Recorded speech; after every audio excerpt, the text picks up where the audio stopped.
Nagpapadalas na naman ang ligalig ng mga lamok. Punta dito, punta doon kung saan sulok sa ating tinitirhan. At heto nga't ang simple at napakadaling gawin para mas maprotektahan pa rin natin ang ating tahanan at all natural refreshing scent. 100 ml ng water at citronella.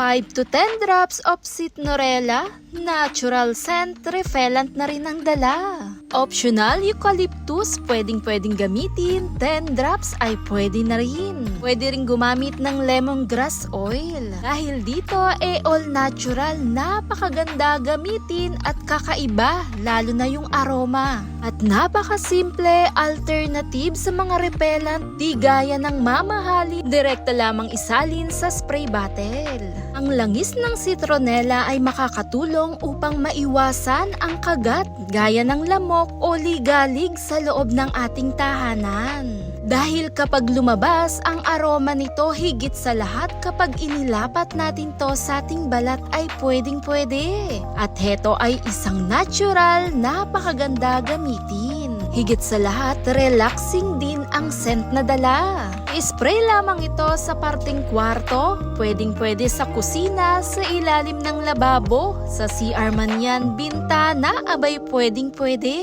Kahit pa sa kasulok-sulukan ng ating bahay na matutubig ay pwede natin tong gamitin. Kasama na rin ng mga halaman bandang labas, pwede rin ito. Panatilihin pa rin natin ang kalinisan, simple to at napakaprotektado natin dahil nasa kamay lamang natin ang gagamitin.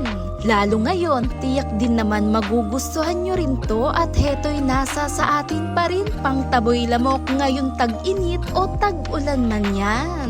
Thanks for watching guys!